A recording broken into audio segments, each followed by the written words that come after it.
She almost stepped on the boy. He crouched by the barn door, palm dragging small roads through the dust. He did not look up when her shadow fell over him. The bucket in her hand tilted. Water slid over his circle. He did not move. He smeared the wet dust into a thicker line and pressed his fingers to it like a seal. "Where are your people?" she asked. "Here," he said. "That is not an answer." "It is." He drew a short line across the circle. "Gate," he said. He drew a longer one and tapped it twice. "Fence." He made a small square in the middle. "Bed." "You should not be alone," she said. "I am not." She looked up the path. No one. She set the bucket down. "What is your name?" "Do you need it?" "I asked for it." He raised his eyes. "Name costs," he said. "I can pay with bread, and a blanket, and a place to sit. Then you can call me Boy." "That is not a name." "It works." She took a breath. "Stand up." "No." "Stand up, or I'll carry you." "You will not," he said. She did not know why. Her voice softened. "Are you hurt?" "No." "Are you hungry?" "Yes." "Come inside then." He looked at the barn door. "Inside where?" "The kitchen." He pressed his hand into the dust again. "I do not like kitchens." "You can like mine." He shook his head. "Barn first." "It is only lumber and nails," she said. He studied the wood like it was a face. "It remembers," he said. She did not want that sentence in her house. "Eat first, then talk." He stood and walked past her, small and sure. She followed him to the porch. Her dog lifted its head and put it down again. She opened the door, and the hinge cried. He stopped at the threshold and spoke without turning. "Is the table heavy?" "No." "Is the stove loud?" "Sometimes." "Is the floor true?" "It sinks in places." He nodded. She felt foolish for answering him. He stepped in and went to the sink, as if he knew where it was. He washed his hands. The water turned gray and then clear. He did not use the cloth. He shook his hands dry and stood in the middle of the room. "Sit," she said. "No." "Boy." He looked at the chair and then at her. "It will scrape." "It always scrapes." "Not if no one sits." She put bread on a plate. He did not reach for it. "Eat," she said. "Who built your barn?" "My father." "Who fixed the roof after the last burn?" She stared. "What are you talking about?" He touched the plate. "Eat," he said, and smiled like he had learned the trick from her. He broke the bread and chewed. He ate like work, steady and without pleasure. He paused only to speak. "Do you sleep well here?" "Sometimes." "Do you hear a ladder at night?" "No." "Do you smell smoke in the rain?" "Stop." He stopped. He finished the bread and drank water. He did not ask for more. He scanned the room again, slower. Her neck prickled. She thought of the fence posts, the shallow well that ran a little bitter. She had learned to live with small, wrong things. The boy made them loud. "Where did you come from?" she asked. He looked at his hands. "The dust." "That is not a place. It is a road." "Who brought you?" "The wind." "Enough." He tilted his head. "You asked." She pressed her hands on the table. "Why my barn?" He brightened. "Your barn is kind." "That is nonsense. It lets children hide." "What children?" "Me," he said. "And others." "There are no others." "There were." She thought of her father's ledger in the drawer, of names and one line scratched out so hard the paper tore. She did not want to open that drawer with the boy in the room. She changed course. "What is in the circle you drew?" "Beds, and a door that does not open." "Where?" "In the ground." She heard the well in his words, though he did not say it. "You are scaring yourself," she said. "I am not scared. I remember." "Remember what?" "The barn." She cleared the plates. He followed her to the counter. She wanted him to sit, to be small, but he felt the exact size of the room. She turned and forced a smile. "Do you want soup?" "No." "I want to see the boards." "What boards?" "The ones that hold the old heat." He meant the barn. She set the dishes down too hard. The sound shook the window. She picked up the bucket again. "Come," she said. 5 minutes. "Enough," he said. 5 minutes only, she said. He nodded. "We do not need long." They walked back to the door. The dust lines were drying, the circle cracking at one edge like a mouth learning to open. The boy stepped into it. She felt silly, and then she stepped too. The circle held their shadows in a tight ring. "Step out," she said, "please." "Not yet," he said. "Why?" "The ring keeps the old voices from touching." "What voices?" "The ones that ask for water." She swallowed hard. "No one is buried here." "Not anymore," he said, gentle. "Say your name," she said. He looked up at her with a tender pity that did not belong to a child. "You will know it when the door opens," he said. "What door?" He lifted a finger toward the barn. "First home." She carried him back to the porch when the sun fell lower, her boots dragging dust across the steps. He would not touch the bread again, but he walked with her quietly, hands folded like a boy raised in church. She thought the moment had eased until he stopped short at the barn. He pointed, his finger steady, voice low but certain. "That's my first home." Her chest locked. "It's not." "It is." "You don't know what you're saying." "I lived there before you." The way he said it, calm, blunt, without play, made her blood quicken. "How could you live there? You were born after this barn was built." "I was born with it," he said. "It remembers." She turned him toward the porch. "Stop talking like that." "I can't," he said. "It talks to me first." She forced him up the steps and into the house. He stood in the center of the room again, waiting like a guest who knew the rules better than the host. "You will stay tonight," she said. "Yes." "But you'll sleep inside." "No." "You will." He shook his head. "Barn." "You're not sleeping in my barn." He pressed his palms together as though he had already decided. "That is where I belong." Her throat tightened. "Why?" "Because that's where I woke." She studied him. His hair clung with straw. His shirt smelled of dry wood and old dust. He could have been hiding there for days, maybe longer, though no one in town had said a word about a child missing. She sat him at the table. "Who left you there?" "No one leaves," he said. "I asked who." "No one." "That isn't an answer." "It's true." He spoke with a weight that made her chest ache. She steadied herself. "Tell me again." "The barn is my home," he said. "It was the first." "First before what?" "Before houses, before fences. First before names." "You're only a boy. Don't talk like that." He leaned forward. "You hear the nails at night?" "No." "You will." She pushed her chair back hard.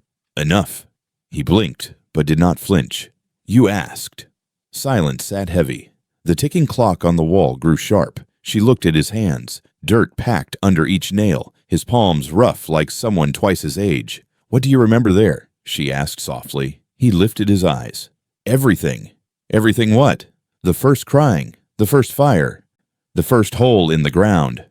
"There was no fire." "Yes?" "I would know." "You don't know." Her jaw tightened.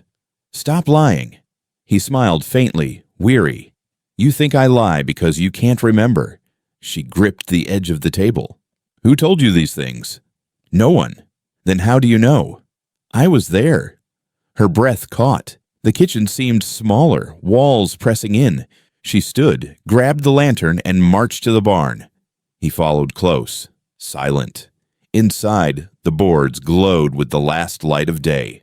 Dust swirled slowly, every speck thick like ash. She shivered. "Look," she said. "It's empty. Just tools and hay. Nothing more." He stepped ahead of her and touched the wall. "Here." "Here what?"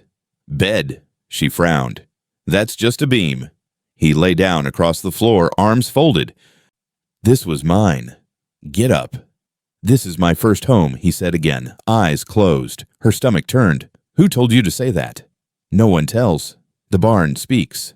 "You're just repeating words." "They're not words. They're memories." She shook her head. "You're only trying to frighten me." "I don't need to." She crouched down, level with him. "Listen, you are staying here tonight, in the house. Do you understand?" His eyes opened slowly. "If I sleep in there, I will dream your dreams." "What do you mean?" "You will see them. The barn will send them." Her throat dried. "No." "Yes." "Stop it." "You can't stop it." She stood fast, lantern shaking. "You'll sleep in the spare bed." "That's final." He sat up. staring at her with a calm that rattled her.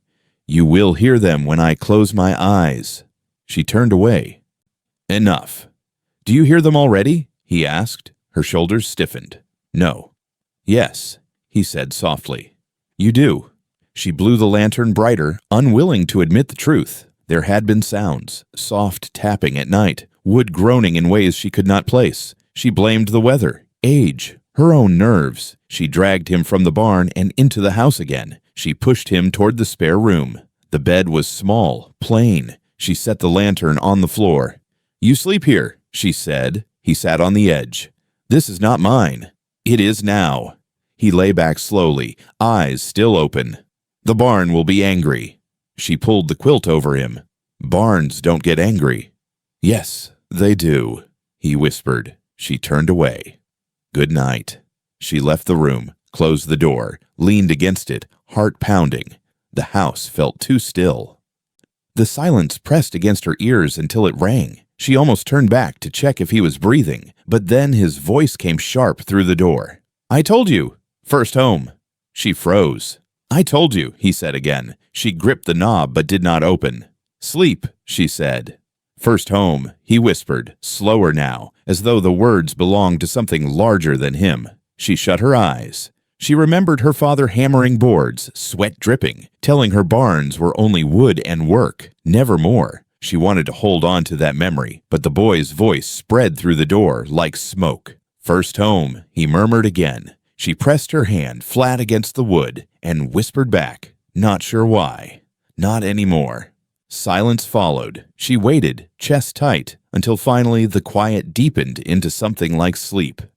She backed away from the door. She did not feel like she had won. She felt like she had entered a game she did not know the rules of, and the barn outside still held the board. The knock came slow, uneven, like someone measuring strength against pain. She froze at the table, spoon halfway to her mouth. The boy looked up from the corner where he sat, chewing without hurry. Another knock. 3 dull thuds, each one heavier than the last. She set the spoon down. "Stay here." The boy wiped his mouth. "No." "Yes." "I don't listen," he said. She stared at him down, but his face was as calm as stone. She pulled the door open. A man leaned against the post, one leg stiff, the other bent. His boot heel dragged in the dirt as he shifted. His eyes were tired, red at the edges. His hand rested on the frame like he owned it. "You got a child here?" he asked. Her shoulders tightened. "Who's asking?" "I am." "That's not a name." "You don't need mine. I need the boy." She hesitated. The boy stepped into view behind her shoulder. The man's eyes flicked to him fast, then narrowed. "That's him," the man said. The boy spoke flatly. "I don't know you." "Yes, you do." "No." The man's jaw clenched. "You're coming with me." The boy shook his head. "I belong to the barn." The man looked at her. "He's sick. Talks strange. He's mine." She folded her arms. "Doesn't sound like he knows that." "He doesn't know much, but he knows me." The boy's voice cut sharp. "I don't." The man stared harder, as though force alone could bend truth. "Where'd you find him?" "In the dust," she said. "Alone?" "Yes." "That's a lie," the man said. "No." "That's how it was." He dragged his bad leg forward, boot scraping. "He's mine." The boy whispered, "No." The man's head jerked toward him. "Quiet." The boy did not move. "You're not my father." "Don't you dare!" The man's voice cracked. "Don't you stand there and say that." "I don't stand. I belong to the barn." The words chilled her more than the night air. She steadied herself. "He says he doesn't know you." "He doesn't know what he says. You think he just showed up out of nowhere? You think he picked your barn by chance?" Her throat dried. "What do you mean by that?" "Ask your own land," he said. The boy stepped closer to her, close enough she felt his shoulder brush her arm. "He lies," the boy said. The man's eyes burned. "Shut him up." She shook her head. "He's a child. He speaks for himself." The man let out a bitter laugh. "A child doesn't speak for nothing. A child gets claimed. Not by force. You don't know what you're holding." She gripped the door tighter. "Then tell me." The man leaned in, voice low. "He was born out back, in dirt, in fire. He belongs to me." The boy snapped. "I was not." Yes, you were. No. The man raised his hand like he might strike. She stepped between them. You will not. The man's hand trembled, then lowered. Lady, you don't understand. That boy's been mine from the start. He runs, he hides, but he doesn't forget. The boy's lips curled faintly. I don't forget. I remember. You are not in it. The man's breath hitched. Don't talk like that. I don't know you, the boy said. The man turned to her. You see what he does? He twists words. He makes you doubt yourself. She held steady. He doesn't sound twisted. He sounds clear. The man spat in the dirt. He ain't clear. He's cursed. Ask your barn. She narrowed her eyes. Why my barn? Because it holds him. She flinched. Hold him? Yes. The man's gaze drifted past her to the shadow of the barn. It held him before. It holds him still. The boy whispered, First home. Her stomach turned. She shut the door halfway, blocking the man's view. He will stay with me tonight. The man shoved his boot against the frame. You'll regret that. Leave. He glared, then leaned close. She smelled whiskey, sweat, and dirt. You think the barn is yours? It ain't. Never was. That boy is proof. I said leave. He stepped back slowly, dragging his leg, every scrape loud against the silence. His eyes stayed fixed on the boy until the dark swallowed him down the road. She shut the door, bolted it, pressed her forehead against the wood. The boy's voice came sharp behind her. He is nothing. She turned. Who is he? I told you. Nothing. He says you belong to him. He lies. Her voice trembled. Why does he know about the barn? The boy tilted his head. Everyone knows. They just don't say it. She whispered. Say what? That it breathes. She stepped back. Stop. You hear it. Nails shift. Boards groan. You hear it. Her hands shook. You're trying to frighten me. He walked to the window, stared out at the dark where the man had gone. Not me. Him. He wants you scared. She followed him to the glass. Why would he? Because if you fear the barn, he owns you. Her throat tightened. And you? I belong to it. Not him. Not you. Just it. She gripped his shoulder. That's not true. He turned to her, eyes blank, voice blunt. It is. She was calm. You'll sleep inside tonight. No barn. No man. He studied her face, then nodded slowly. Inside, but you'll hear it. Hear what? The barn, calling. She shook her head. Go to bed. He walked back to the spare room, quilt dragging at his feet. He lay down without another word. She stood at the door, watching his small frame still against the sheets. When she closed the door, she leaned against the wall. The silence felt alive, pressing close. She thought of the man's limp, his broken voice, the way his eyes held the barn as if it spoke back. She did not trust him. She did not trust the boy either. She only trusted the boards creaking above her head, the house that had raised her. But when the wind shifted, she swore she heard the barn groan, long and low, like a throat clearing in the dark.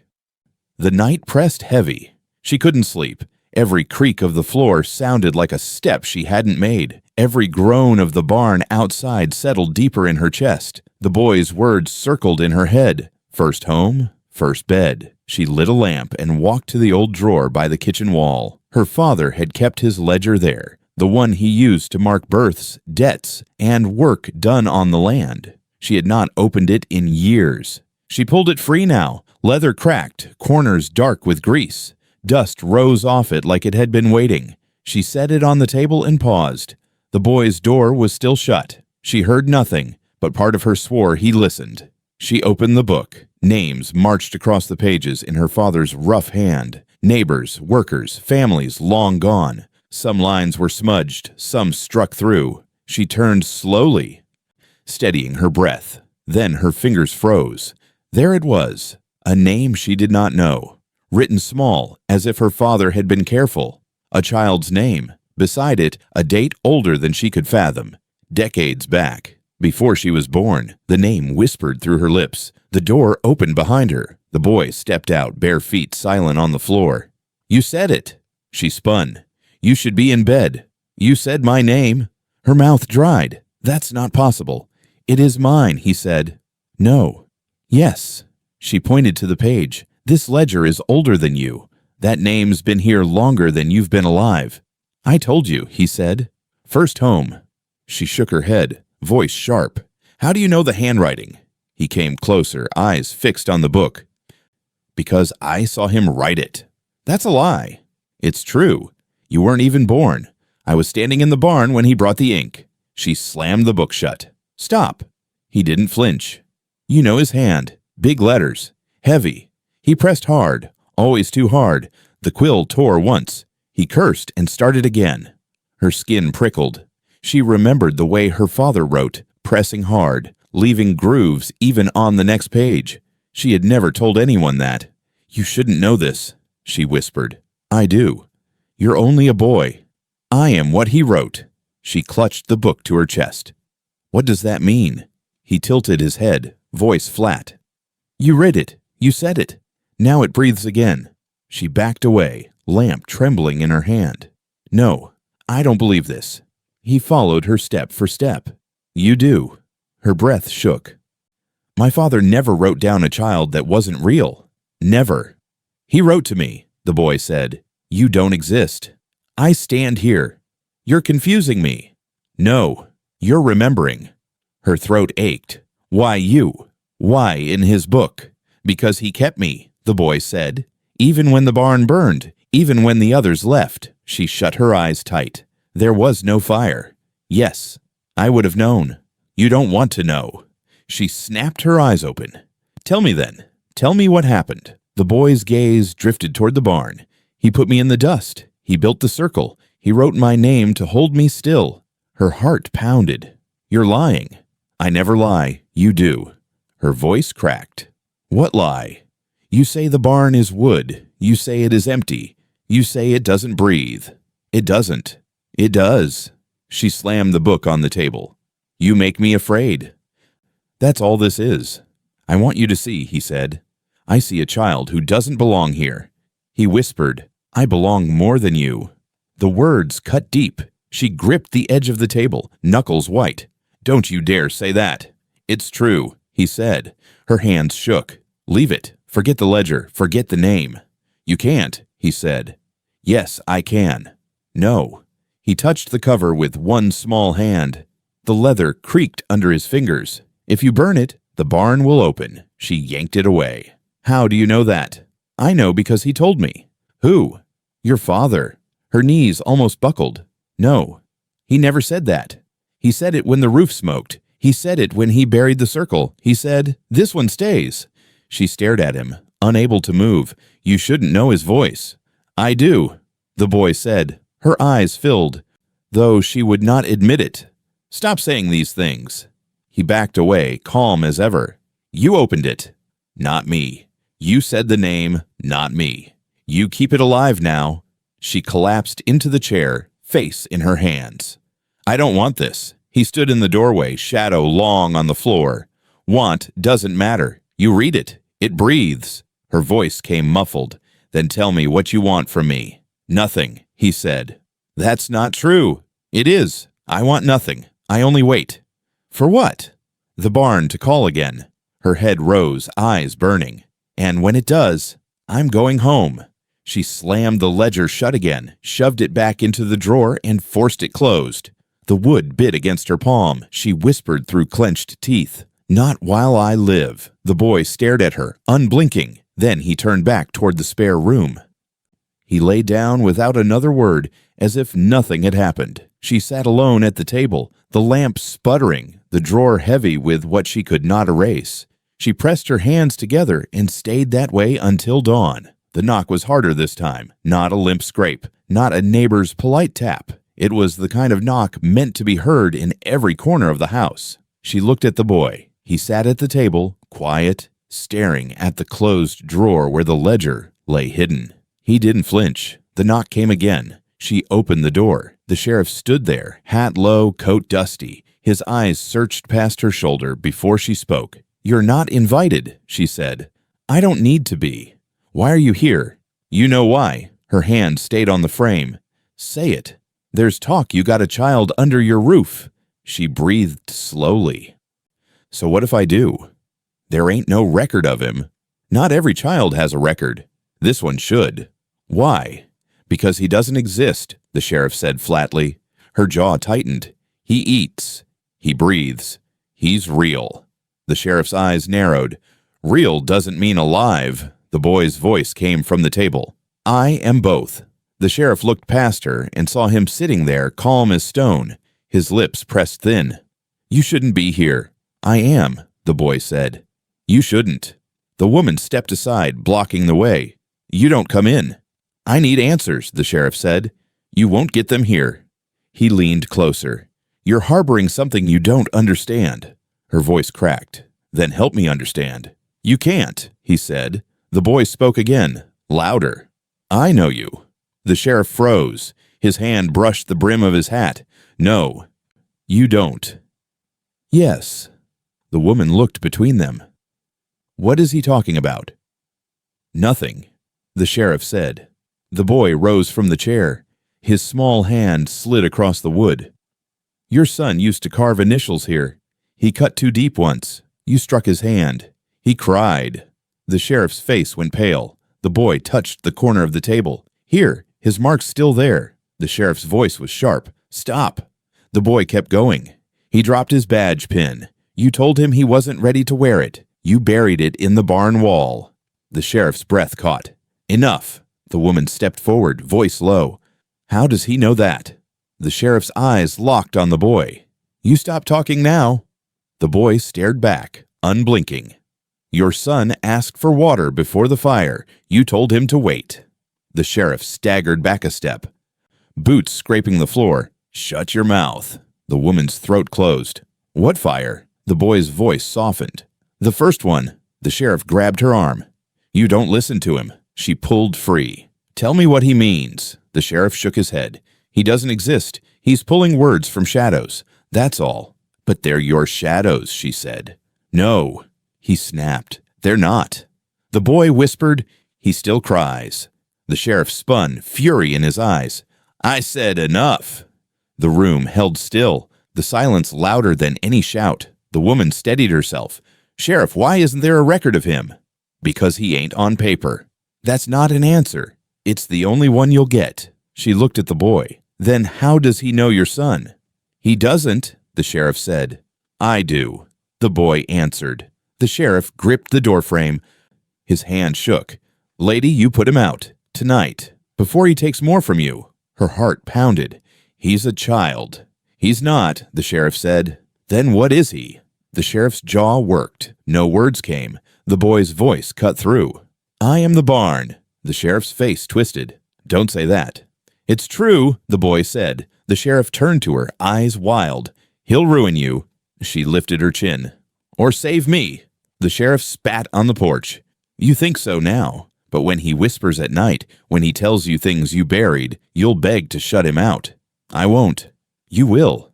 She steadied her hand on the door. You should leave. The sheriff's glare held her. You'll regret this.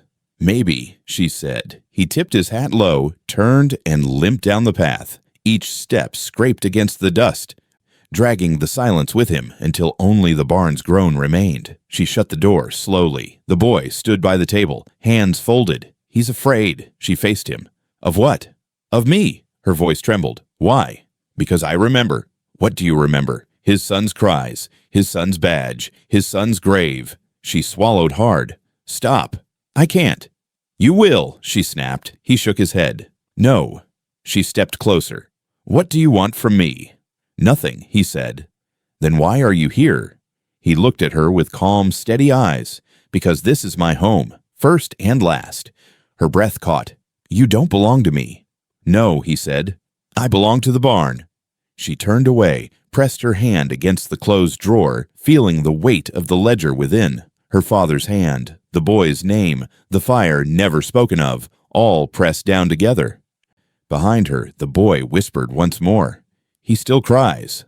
The night fell still, heavy as stone. She sat awake by the window, staring at the barn's outline against the dark. The sheriff's words still clung to her skin. The boy's voice still echoed through the walls. She had not dared to close her eyes. Then she saw it. Faint at first, a thin glow in the cracks of the boards. She blinked, leaned closer. The glow spread, orange licking through the slats like a tongue. Her breath hitched. She grabbed her boots, stumbled for the door, heart slamming in her chest. The barn was burning. Flames crawled up the wood, dry boards snapping as smoke poured into the air. She ran toward it, pulling her coat across her mouth. The boy stood inside the doorway. He did not move. His small frame was swallowed in smoke and light. Fire danced behind him, brighter each second. He stood calm, barefoot, face lit gold. She screamed, "Get out!" He shook his head. It was always burning. She coughed hard. "Move! It burned before you," he said. She charged through the smoke, grabbed him by the arm. His skin was warm, not blistered. The flames roared behind him, yet he stood untouched. "You'll die," she shouted. "I can't," he whispered. "You will." He stared at her. "Ashes are my memory." She yanked him forward, pulling with all her weight. He stumbled into her, small and solid. She dragged him across the dirt, choking on the smoke. The barn groaned, beams cracking as the roof sagged. Sparks rained down, hissing against the ground. She pulled him farther until they collapsed in the dust. She rolled onto her side, coughing. He sat beside her, calm, staring at the fire. His voice was steady. "This is right." "No," she gasped. "Yes." She pushed herself up, clutching his shoulders. "What's in there?"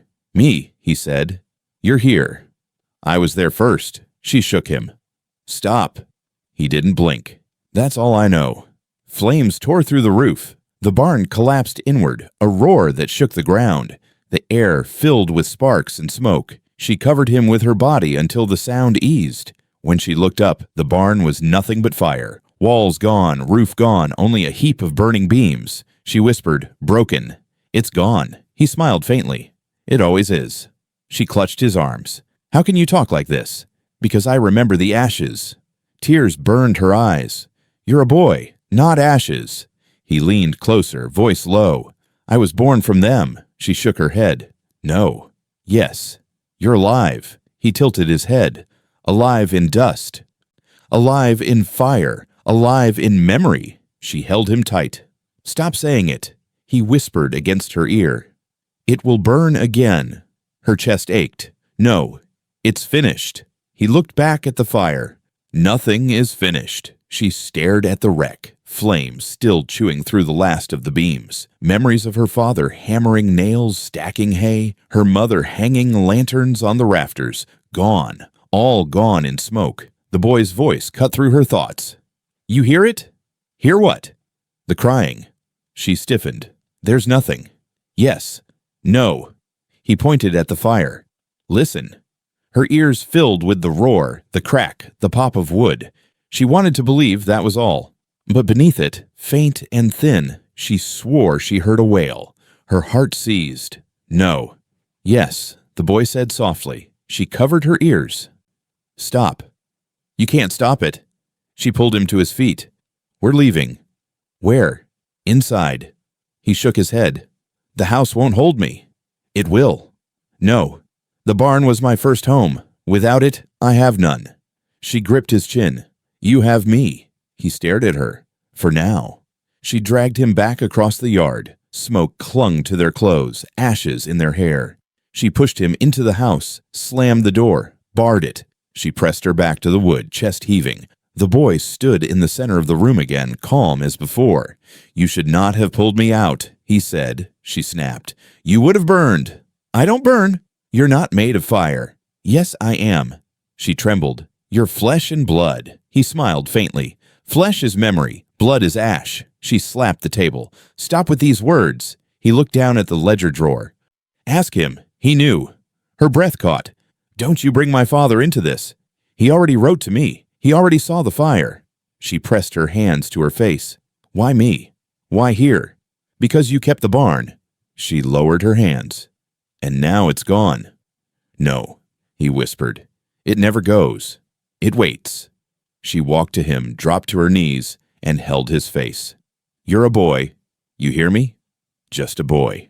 He blinked slowly. "Then why do I remember what you can't?" Her voice cracked. "What do you remember?"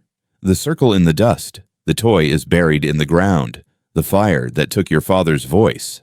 Her stomach turned. "That's not true." "It is. Stop."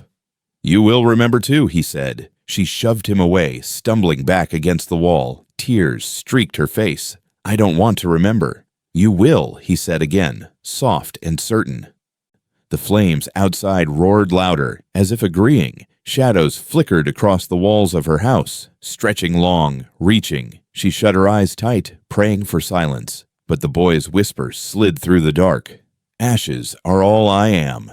The barn smoldered until dawn. Smoke drifted low across the yard, ash scattered in the dirt like snow that would not melt. She stood at the edge of it, arms tight around herself, watching the ruins blacken with silence. The boy came out barefoot, face gray with soot, hair tangled. He walked past her without a glance, circling behind the wreck where the grass thinned near the fence line. Where are you going? She asked. Here, he said. Where? Behind. She followed, heart heavy. He stopped at a patch of dirt where weeds grew sparse. The earth sagged shallow, uneven, as if it had been disturbed long ago.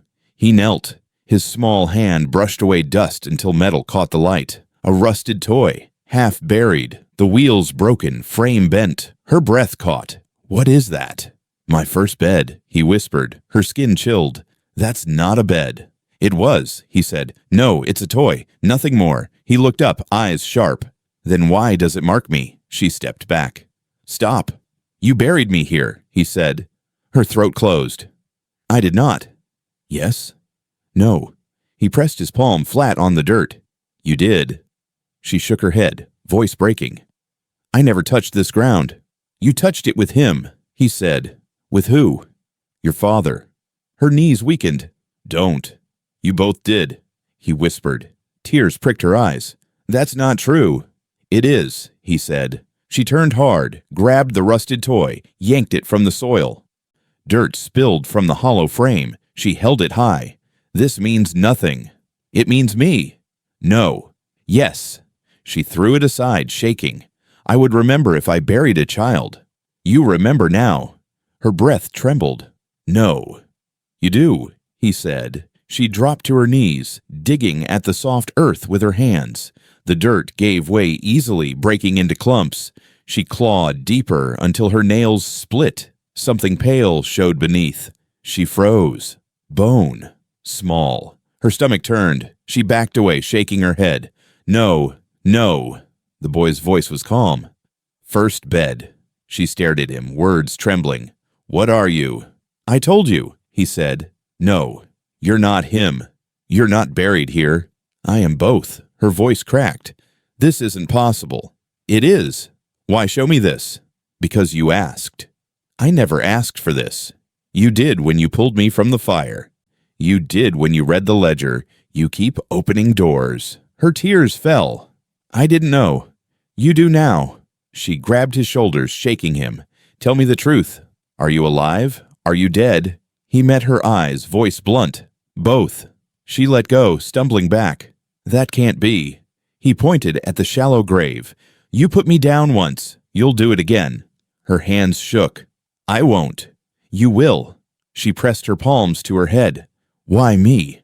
Why here? Because you hold the land. She gasped. What does that mean? You're tied, he said. To what? To me. Her chest tightened. How? By the dirt, by the name, by the fire, by the bed. She sank against the fence post, voice low. I didn't choose this. You never had to, he said. She looked at the broken toy lying in the weeds. Who left that here? You did. Her head shook fast. I didn't. You did. Her eyes blurred. I don't remember. You will. She gripped the post until splinters cut her skin. Tell me what you want from me. He crouched closer, eyes soft now. I only want to be remembered. You are, she said, choking. Not enough, he whispered. Her voice rose. What else do you need? For you to admit, he said. Admit what? That you buried me. Her heart thrashed. I didn't. You did, he whispered again. She slammed her fists into the dirt. Stop saying that. He did not flinch. Say it once and I'll rest. Her breath tore from her chest. I won't lie. It's not a lie, he said. It feels like one. Then it's the truth you're afraid of. She buried her face in her hands. Smoke still hung heavy from the barn ruins. The shallow grave waited at her knees, toy rusting in the weeds. The boy's voice lingered, soft but cutting. "Say it," her whisper cracked. "I buried you." Silence spread. The wind eased. The smoke drifted slower. The boy closed his eyes, knelt deeper into the dirt, hands pressed together like prayer. "First bed," he said once more. She stared at him hollow. "And now?" He opened his eyes. "Now you dig again." Her voice shook. "For what? For me?" "No." "Yes." She stood fast, trembling. "I won't. Not again." He tilted his head. "You will."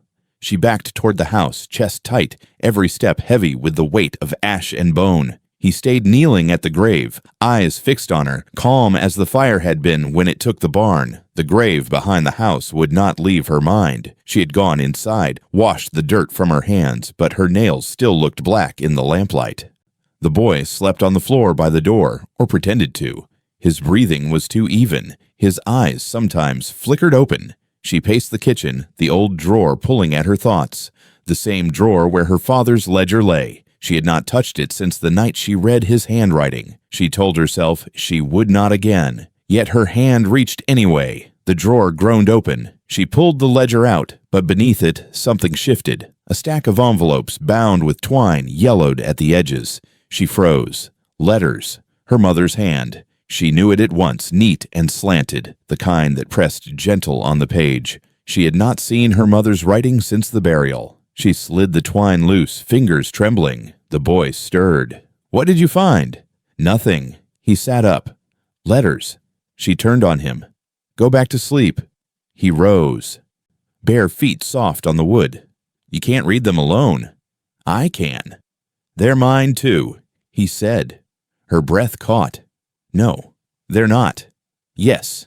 She opened the first envelope. The paper was thin, folded crisp. The words were small but clear. She read the first line. "He came from the barn again." Her heart pounded. The boy leaned closer. "Read louder."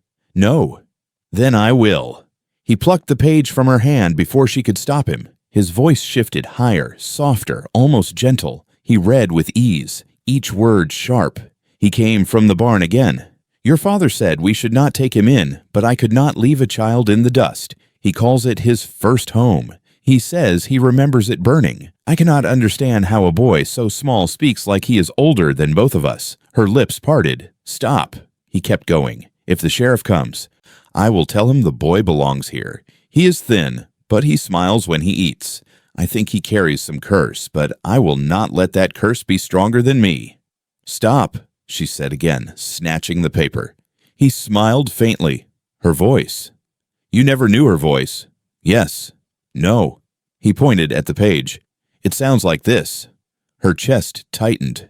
"You're only copying words." "I'm remembering." "You can't remember my mother." "I do."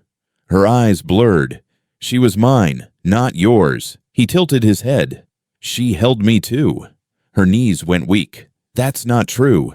"She wrote it," he said. She shoved the letter back in the envelope, trembling.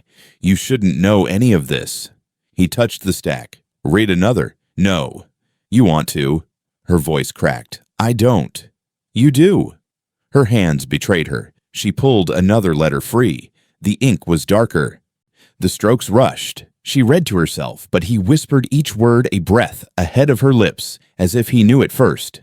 "The barn will not rest. He wakes screaming, but he does not sound like a child. He says names I do not know. He speaks of fire I cannot see. Your father grows angry. He says the boy is not real. I tell him real or not, he is ours now. I cannot turn him out." Her tears fell. "Why?" The boy answered, "Because she loved me." "No," she said, shaking her head. "Yes, she loved me. She loved both." Her voice trembled. "She never told me." "She told the letters." Her hands shook, crumpling the paper. "You don't get to take her from me." He stepped closer, voice soft. "I don't take it. I share." "I don't want to share." "You already do." She backed against the wall, clutching the letters to her chest. "Stop talking like this." "Like what?" "Like you belong." "I do," he said. Her throat burned. "Then tell me why she wrote about you like you were hers."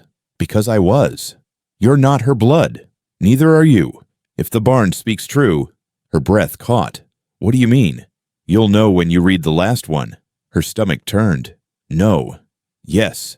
She shoved the stack back into the drawer, slammed it shut. That's enough. The boy stood still, watching her. You'll open it again. No. You will. Go to bed. He walked to the doorway of the spare room, but stopped and looked back. Her voice was softer than yours. Her chest split. Don't you dare. It was, he said. She grabbed the lantern, shaking. Sleep. He smiled faintly. She said that too. She turned away, slammed the lamp dark, and pressed her back to the wall. Her tears would not stop. She hated that his words cut so deep, hated that some part of her believed them.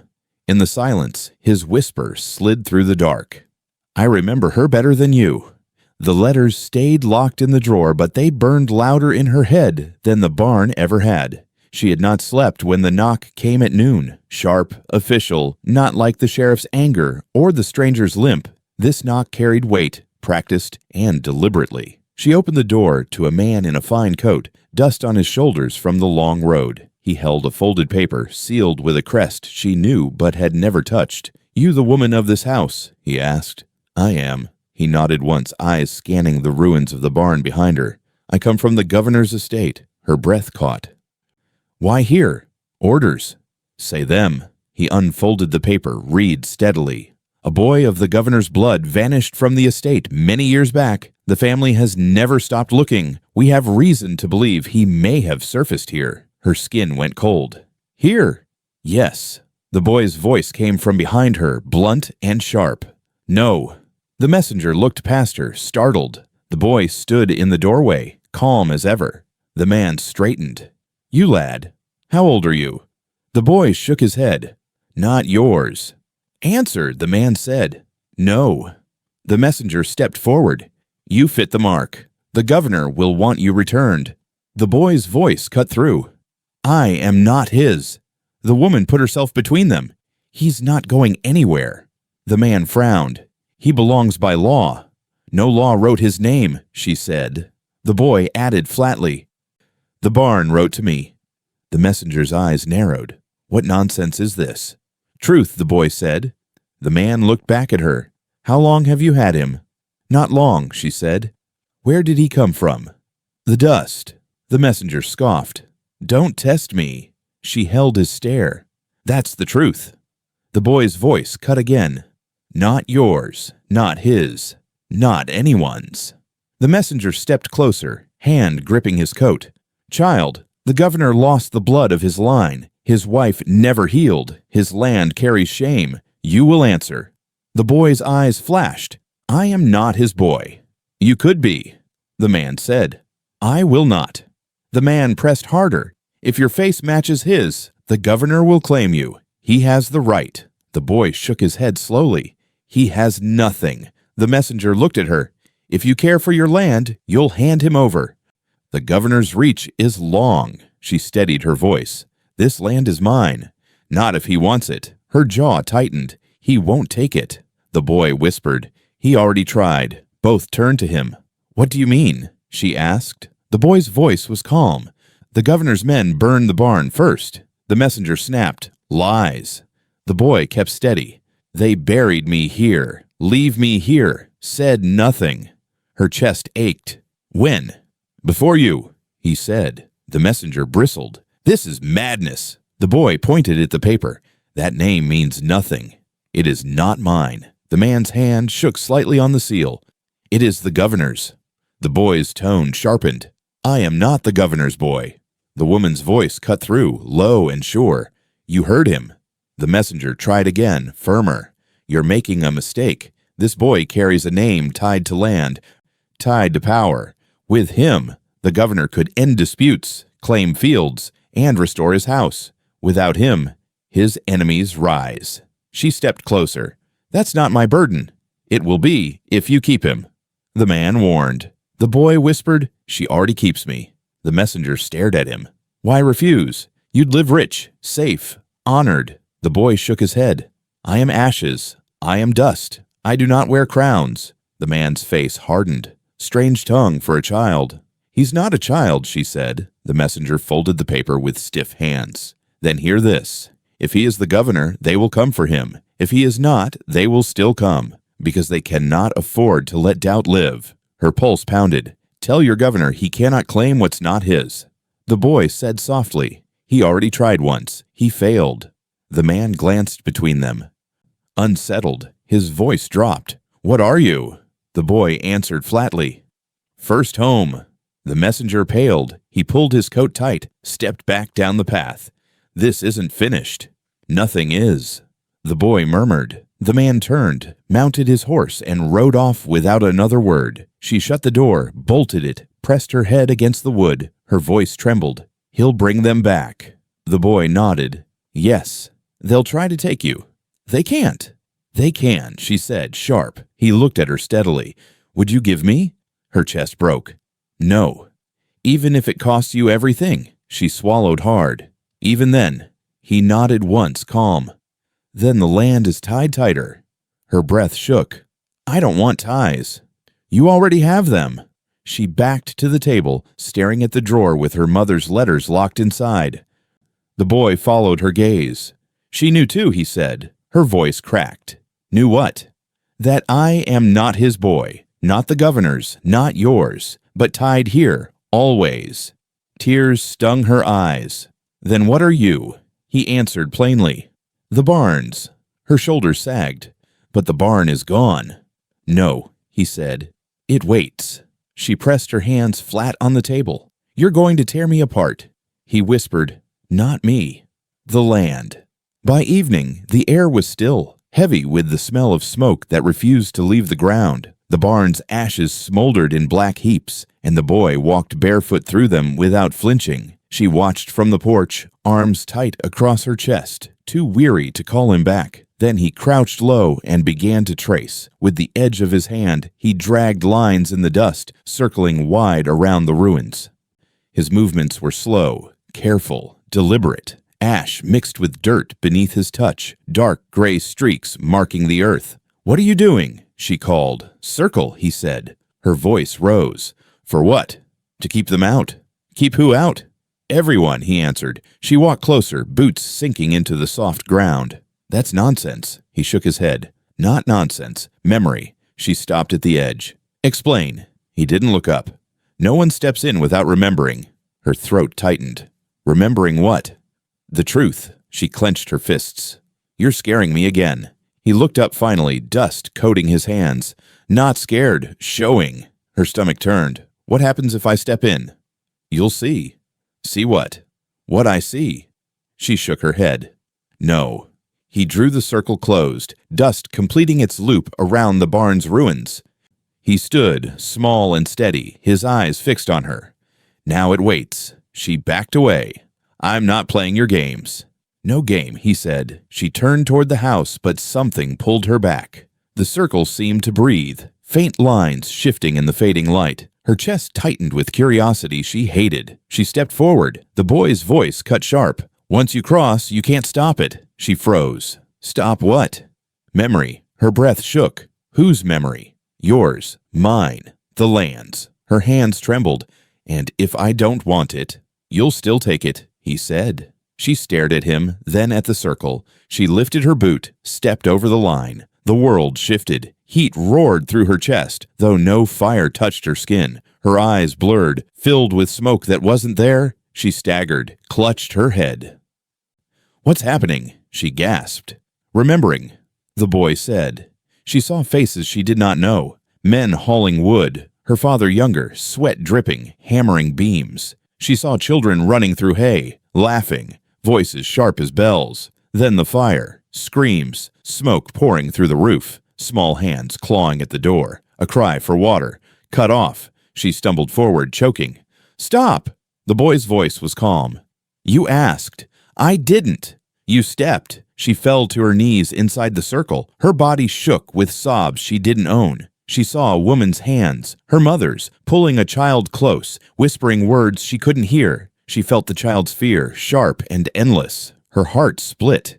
"It's not mine." "It is," the boy said. Tears streaked her face. "I can't carry this." "You already do." She looked at him through blurred eyes. Why show me? So you'll know I'm true. Her chest heaved. I don't want the truth. You do, he said. Her voice cracked. It hurts. He knelt beside her, hand touching the dust. It always hurts. She pressed her palms into the dirt, shaking. Why me? Why do I have to see it? Because you hold the land, he said. She looked at him, broken. And what do I do with it now? He whispered, keep remembering. She screamed, raw. I don't want to. The circle tightened, dust shifting, memories pressing harder. She saw her father digging, sweat thick on his brow, lowering something small into the earth. She heard her mother's cry, sharp as glass. She felt the soil hit wood. Her breath stopped. No. The boy's voice cut. Yes. Her body shook. He buried you. They both did, the boy said. Her head fell into her hands. I can't live with this. You already are. She looked at him with desperate eyes. What do you want from me? He stared back. Nothing. There must be something. Only that you know. Her chest broke. I know. The memories eased, fading back into smoke and ruin. The heat dimmed, the circle still. She collapsed to the dirt, gasping. The boy stood, calm as ever. Now you remember too. She wiped her face, dirt streaking her skin. And if I leave the circle? You'll still remember. She pushed herself up, voice raw. Why punish me? He shook his head. Not punishment, truth. I didn't choose this. No one does, he said. Her voice cracked. Then why keep showing me? Because forgetting kills more. She stumbled out of the circle, nearly falling. The moment she crossed, the weight lightened, though her chest still ached. She turned back, staring at the boy inside the dust. You should have stayed, he said. I couldn't. You'll come back. No. Yes. She wiped her tears with shaking hands. You're cruel. I'm honest. Her voice trembled. Then tell me, what happens if others step inside? They'll remember too, he said. Her eyes widened. The sheriff, the governor's men. They'll see what they buried, the boy said. She whispered, broken. And me? You'll see until you die. Her knees buckled. I don't want this life.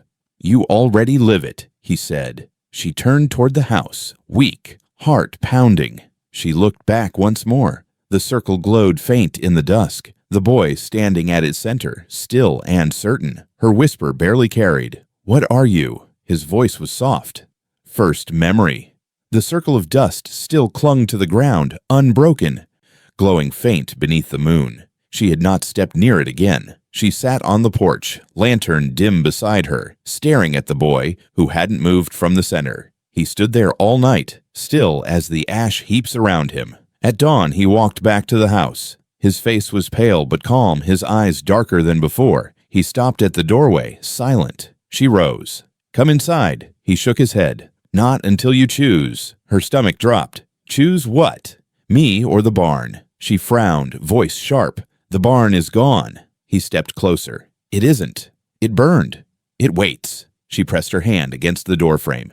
You're a boy, not a barn, not ash, flesh. He tilted his head. I am both. Her voice cracked. Stop saying that. You must choose, he said again. Choose what? She asked. Keep me, he whispered. Or let me return. Her chest tightened. Return where? First home. She shook her head. It doesn't exist anymore. It does, he said. Her hands trembled. You'll die. I can't. You will. He stared at her. You don't believe that. She slammed the door behind her, heart pounding. You're a child. You belong with me now. No, he said. Yes. You can't keep me. She gritted her teeth. I will. He walked inside, slow, steady. If you keep me, you carry it too. She swallowed hard. Carry what? The lives. Her chest ached. What lives? The forgotten. Her voice broke. What does that mean? He looked at the wall, then the floor, then the drawer that held the letters. The barn held them. Everyone is buried. Everyone burned. They live with me now. She pressed her palms to her face. No. Yes, he said. Her tears stung. I can't hold that. You already do. She snapped her hands down. Why me? Because you still have land. You still have a name. You still have a house. She stepped back, shaking. And if I let you go? Then I rest. Her whisper cracked. Where? In my first home. She stared at him, breath ragged. You'd rather ashes than me? He nodded. Yes. Her knees weakened. Why? Because it remembers me better. Her voice rose, desperate. I remember you now. Not enough, he said. She grabbed his shoulders, shaking him. You're alive. You're here. He didn't flinch. Alive is not the same as kept. She choked. What are you asking me to do? Choose. Her hands trembled on him. If I keep you, what happens? You'll carry the barn, he said. Her voice shook. And if I don't, then I go back, and you stay empty. She staggered back, clutching the table. I don't want either. You must want one. I don't. You do. She slammed her fists against the wood. Why me? He whispered. Because the barn chose you too. Her eyes blurred. The barn is wood. I can't choose. It can, he said. Her voice cracked. Then it cursed me. No, he said. It kept you. Same as me. She fell into the chair, broken. I can't. You can, he said softly. Her whisper was raw. What if I fail you? He met her eyes. Then you fail us all. Her breath froze. Us? The forgotten, he said again. She gripped the table edge. How many? Too many. Her tears fell. I can't hold them. You already are, he said. She shook her head, sobbing. I'm not strong enough. You are, he whispered. She stared at him, shaking. If I keep you, will you stop haunting me? He tilted his head. No, her voice broke. Then what's the point? You'll know them, he said. Who? All of us. Her chest heaved. I don't want to know. You do, he said. Her hands slammed the table again. You're cruel. I'm honest. Her throat burned. You're breaking me. I'm making you remember. She rose, trembling, and stood before him.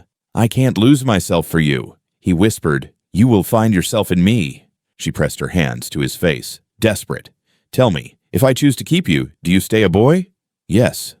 Forever? As long as you remember. Her voice cracked. And if I let you go, I'll be dust. I'll be gone. Her tears fell hard. That feels like killing you. It isn't, he said. It feels like it. It feels like the truth, he answered. She collapsed to her knees before him. I don't know how to choose. You already have, he said. Her eyes searched his face. Which? He whispered. You keep me. Her chest broke. How do you know?